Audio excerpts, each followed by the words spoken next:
गणित सीखने के संबंध में निम्नलिखित में से कौन सा कथन सत्य है? आपको सत्य कथन बताना है।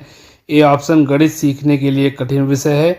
बी ऑप्शन, आमतौर पर लड़कियां गणित में कमजोर होती हैं। सी ऑप्शन, हर कोई गणित सीख सकता है। डी ऑप्शन, गणित केवल कठोर अभ्यास से सीखा जा सकता है। तो आप लोग इस क्वेश्चन का आंसर कमेंट बॉक्स में लिखिए और हम इस वीडियो के एंड में इस क्वेश्चन का आंसर बताएंगे। तो सब लोग आप इसका आंसर कमेंट में लिखिए, देखते हैं कितने लोगों का आंसर सही है। कमेंट में इसका आंसर बताइए जल्दी से। सबसे पहला क्वेश्चन देखते हैं हम।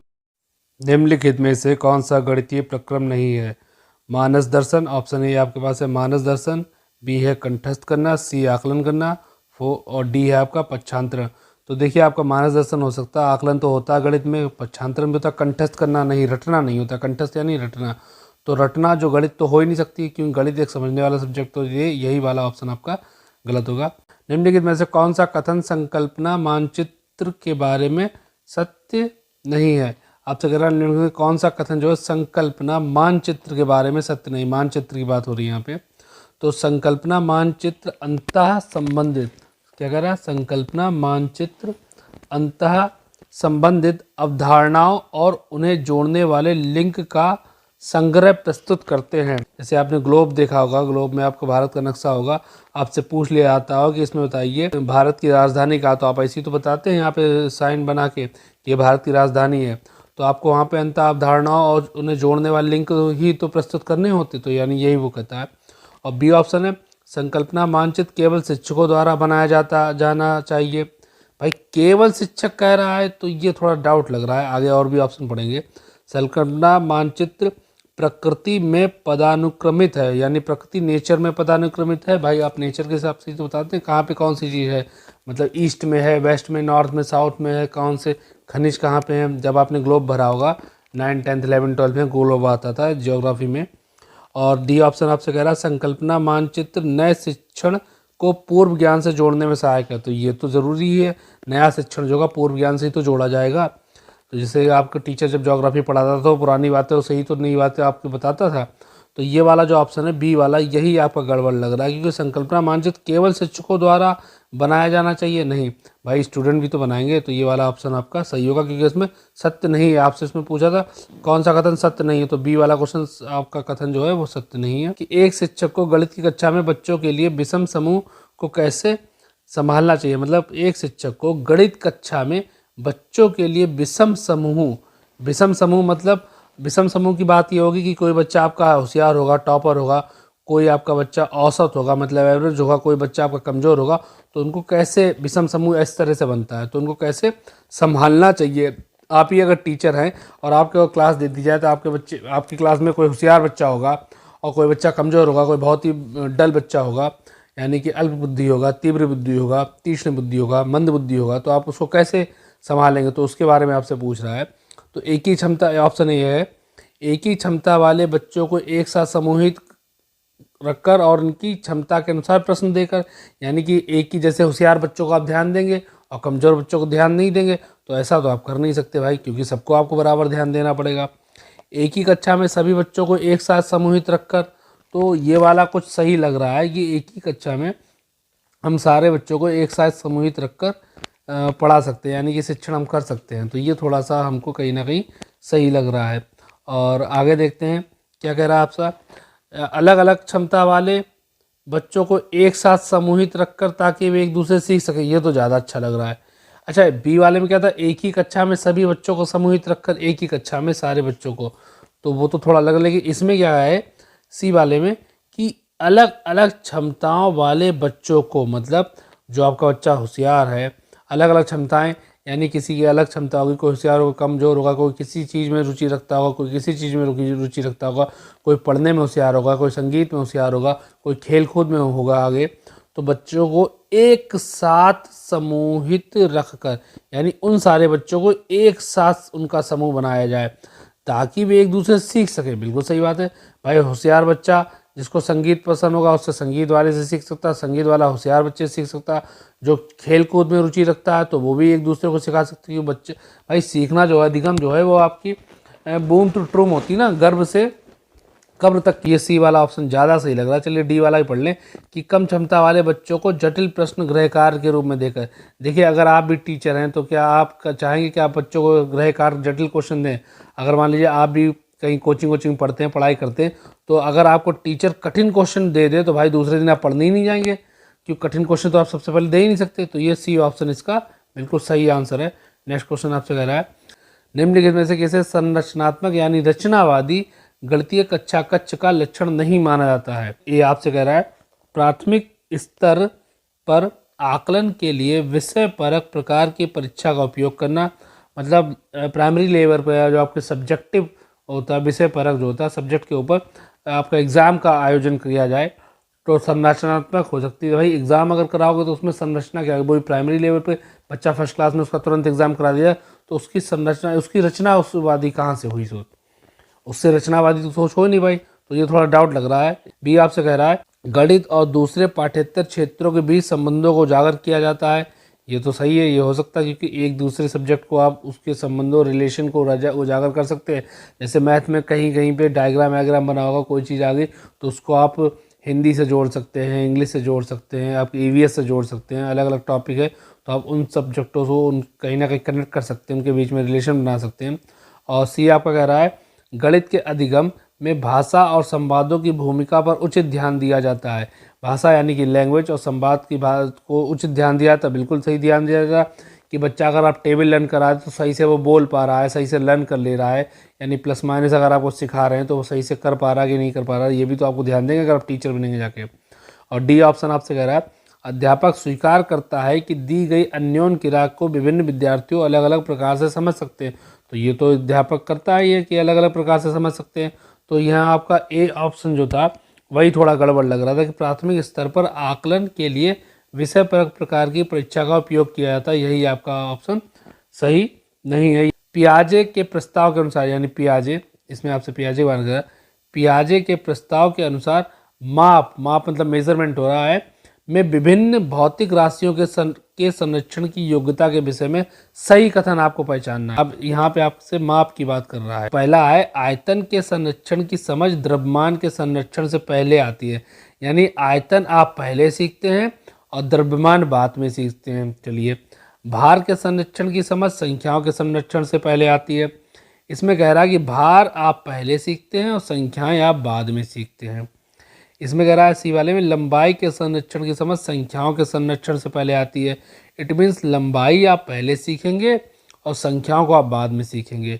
डी कह रहा है भार के संरक्षण की समझ आयतन के संरक्षण से पहले आती है, यानी भार आप पहले सीखेंगे और आयतन आप बाद में सीखेंगे। तो देखिए यहाँ पे क्या कह रहा था, ए वाले में आयतन आप पहले सीख रहे थे और द्रव्यमान आप बाद में सीखते हैं। अब आप ये बताइए कि सबसे पहले आप क्या सीखते हैं? द्रव्यमान के बाद ही तो आयतन सीखेंगे।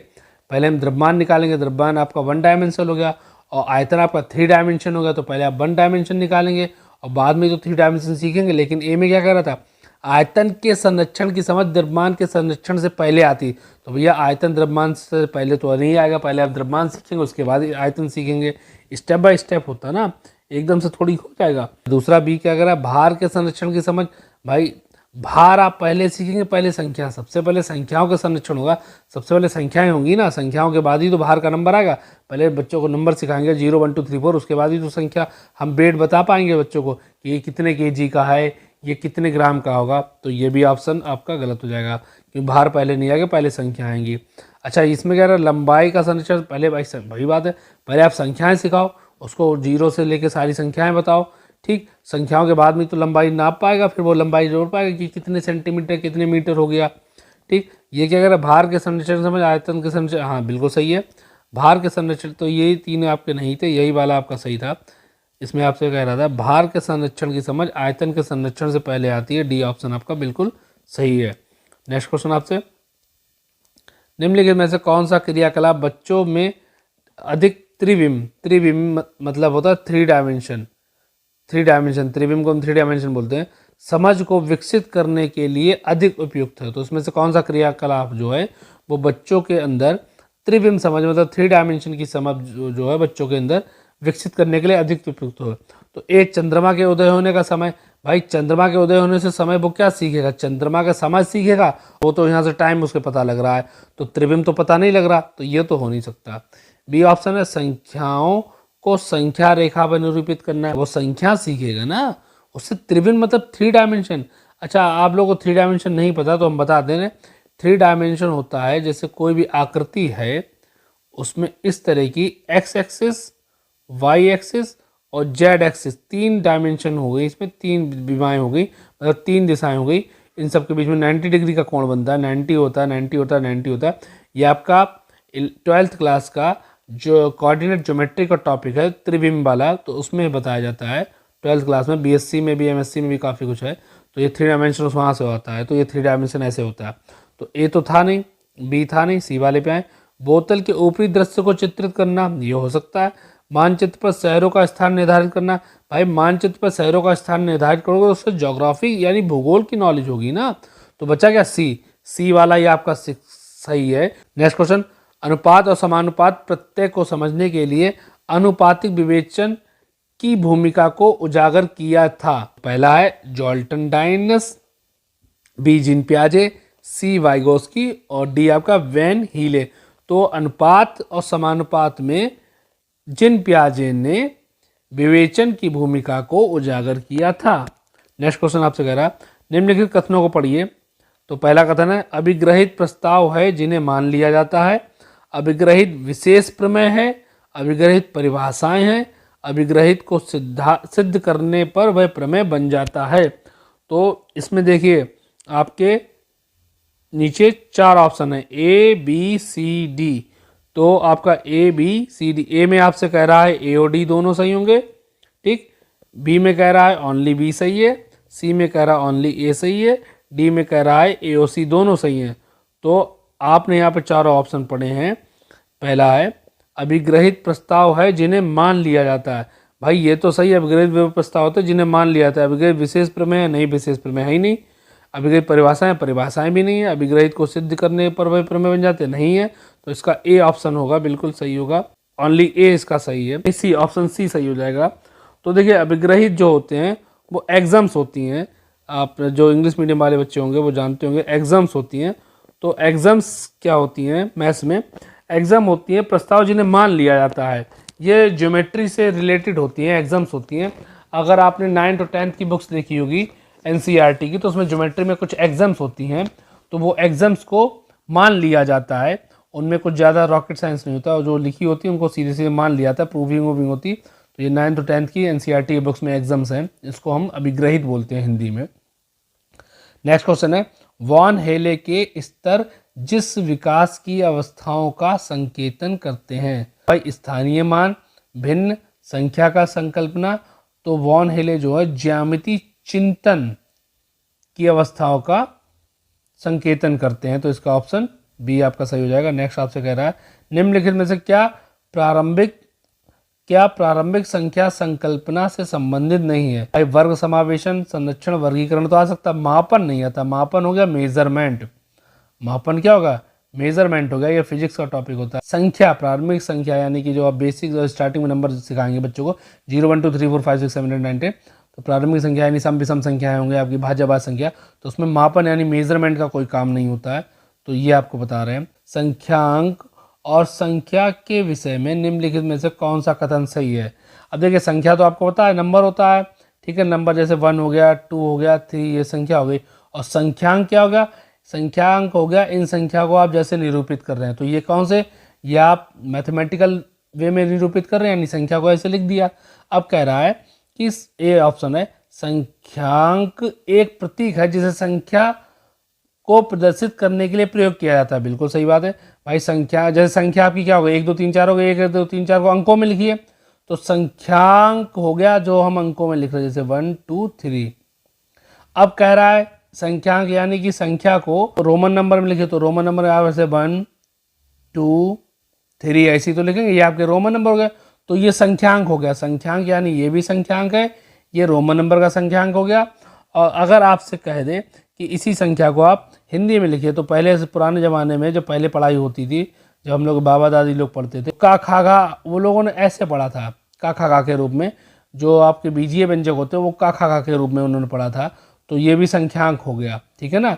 तो एक संख्या को विभिन्न संख्यांकों द्वारा प्रदर्शित किया जा सकता है, बिल्कुल सही। अभी हमने विभिन्न संख्यांक बताए, तो ये विभिन्न संख्यांकों द्वारा प्रदर्शित किया जा सकता है। और संख्यांक एक प्रतीक है जिसे संख्या को प्रदर्शित करने के लिए प्रयोग करते हैं। अभी हमने समझाया था ना, जैसे आपकी संख्या हो गई जैसे 1 2 3, तो ये प्रतीक से हमने दिखा दिया। रोमन नंबर हमने ऐसे दिखा दिया 1 2 3। और अगर हम उसको वैसे दिखाएंगे आपके बीजीय पद में, तो का खा गा घा ऐसे दिखा सकते हैं, का खा गा। तो आपका ए और बी दोनों ऑप्शन सही है इसका। तो इसका हो जाएगा ए और बी दोनों शुद्ध यानी सी। इसका हो जाएगा आपका सी वाला ऑप्शन सही हो जाएगा, सी। इस मीन्स दोनों आपके सही हैं। तो हमने वीडियो के स्टार्टिंग में आपसे पूछा था और कहा था इसका आंसर आप कमेंट में कीजिए और हम एंड में इसका आंसर बताएंगे। तो देखते हैं कितने लोग आंसर सही है। गणित सीखने के संबंध में निम्नलिखित में से कौन सा कथन सत्य है, ये आपका क्वेश्चन था। पहला ऑप्शन था गणित सीखने के लिए एक कठिन विषय है। बी था आमतौर पर लड़कियां गणित में कमजोर होती हैं। सी है हर कोई गणित सीख सकता है। डी है गणित केवल एक कठोर अभ्यास से सीखा जा सकता है। तो ए ऑप्शन क्या था, गणित सीखने के लिए कठिन विषय है? नहीं, ऐसा नहीं है, गणित कठिन विषय नहीं है, तो ये गलत हो गया। आमतौर पर लड़कियां गणित में कमजोर होती हैं, ऐसा बिल्कुल नहीं है। लड़कियां गणित में कमजोर नहीं होती, बल्कि लड़कियां गणित में होशियार होती हैं। जैसे आपने शकुंतला देवी का नाम सुना होगा, जो मैथ में बहुत ही इंटेलिजेंट थी, जिनका दिमाग कंप्यूटर से भी तेज चलता था। विद्या बालन ने उनके ऊपर एक मूवी बनाई थी, उनका माइंड कंप्यूटर से भी बहुत तेज चलता था। उनका Guinness book of world record में उनका नाम है। तो विद्या बालन ने उनके ऊपर मूवी बनाई थी। तो ये कथन बिल्कुल ही गलत है कि लड़कियां जो गणित में कमजोर होती हैं, ऐसा नहीं है। ये एक बिल्कुल गलत कथन है, हम इसका सपोर्ट नहीं करते हैं। सी ऑप्शन हर कोई गणित सीख सकता है, बिल्कुल सही बात है, हर कोई गणित सीख सकता है। डी ऑप्शन में गणित केवल कठोर अभ्यास से सीखा जाता नहीं, गणित कठोर अभ्यास से नहीं सीखा जाता। ऐसा कोई भी विषय नहीं है जो कठोर अभ्यास से सीखा जाता है, क्योंकि हर कोई बच्चा कमज़ोर होता है, वो धीरे धीरे अभ्यास से प्रैक्टिस करके ही आपका होशियार बनता है, लेकिन कठिन अभ्यास नहीं होता। अगर कठोर जो चीज़ होगी तो वो बच्चा तो करेगा ही नहीं, कठोर कोई करना ही नहीं चाहता। तो इसका सी ऑप्शन है सही है। तो जिन जिन लोगों ने इसका ऑप्शन सी बताया उन्हें बधाई, कॉन्ग्रेचुलेसन ऑल ऑफ यू। तो आप अगर नए हैं तो हमारे चैनल को सब्सक्राइब कीजिए, वीडियो को लाइक कीजिए और कमेंट कीजिए और अपने दोस्तों के साथ शेयर कीजिए, ताकि वो भी मैथ्स की पेडागॉजी पढ़ सकें। सीटेट का एग्ज़ाम आज से ठीक 15 दिन बाद है। तो आपने इस वीडियो को अपना समय दिया, थैंक यू वेरी मच।